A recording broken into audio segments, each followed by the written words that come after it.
Alright guys, today we're going to be talking about a private server project which, in my humble opinion, is like playing vanilla World of Warcraft, but vanilla World of Warcraft on steroids. Now, this is probably just because it's a totally fresh experience for me, and I've played vanilla over and over again. But this game is very similar to vanilla World of Warcraft, with slightly better quality of life features. And it's a Lord of the Rings game, and who doesn't want to play an MMORPG where you can actually run around Middle-earth?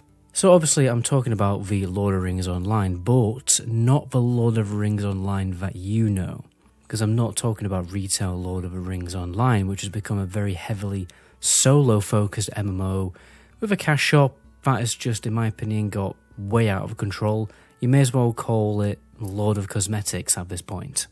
Because of the server that I'm going to be playing is a true vanilla server, much like the Steroids project for vanilla World of Warcraft. This server will turn the clock back and release the authentic Shadows of Angmar version of the game. So this is pre-expansions and pre-changes. Obviously Lord of the Rings Online did release their own official legendary servers, but these kept the same class and game changes in the game. This will really turn back the clocks. It will be a true vanilla server, and the project is called Echoes of Angmar, and it launches actually in 2 days, as of me making this video, on Friday the 16th of December. So if you're watching it after that date, it's already launched. So let me tell you all the nitty gritty and important information about this server. So first of all, it is actually an open beta server, but all progress on the server will be carried forward to the full release. Progress on the server is going to be quite slow, much like the Chromicraft private server. You won't be able to get to max level straight away. There will be 6 phases.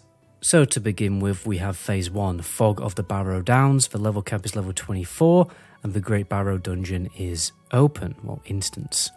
Then you have Fortress of the Blood Maid, level 34 cap, and Garth Argawen is open. Probably not pronouncing these very correctly. One thing to bear in mind, guys, I'm an absolute Lord of the Rings Online noob. Phase 3 is Spires of the Fallen City, the level cap is 41, and then Fornost is open. Phase 4, Into the Ramus de Lune, level 50 cap, which is the max level in Shadows of Angmar, and the Angmar landscape and epic books are available.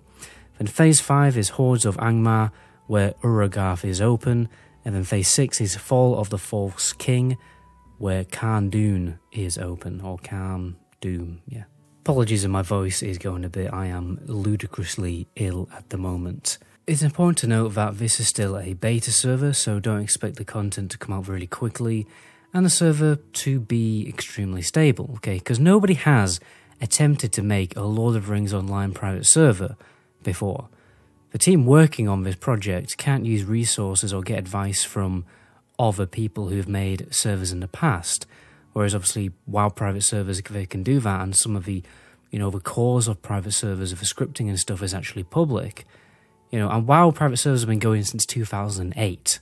Basically what I'm trying to say is don't run into this project expecting the same private server quality you've experienced from World of Warcraft private servers. I think like a little bit of patience is needed, but saying that, I didn't encounter any bugs when I've been playing the previous. I've played a good 3 stress tests now.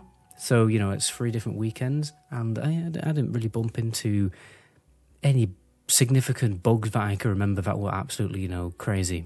I definitely recommend giving this server project a go, guys, because if you like classic WoW and, classic Wrath of the Lich King, you will definitely like this server. Lord of the Rings Online definitely does a lot of things better than vanilla World of Warcraft, in my opinion, like interior locations and dungeons are way better, and the class design is also very unique.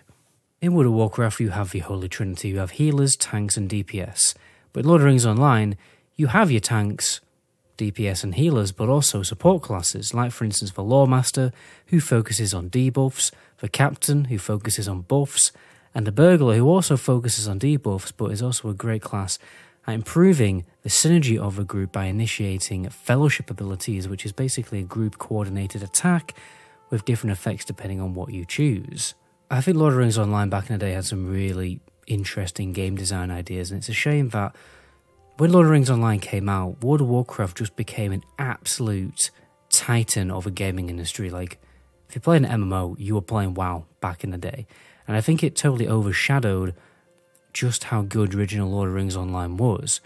And now, because retail Lord of the Rings Online had to go free to play and be totally ruined by the cash shop, Lord of the Rings Online is only a shadow of its former self. It's really gone downhill. And there's no surprise really that this project has gained so much popularity. I'll leave all the info that you need to download the game and get connected to the server in the description down below so you can be ready for the 16th. It's fairly straightforward. You just download a client and you connect to the server and you get your own custom launcher. Anyway guys, until my next video, ciao.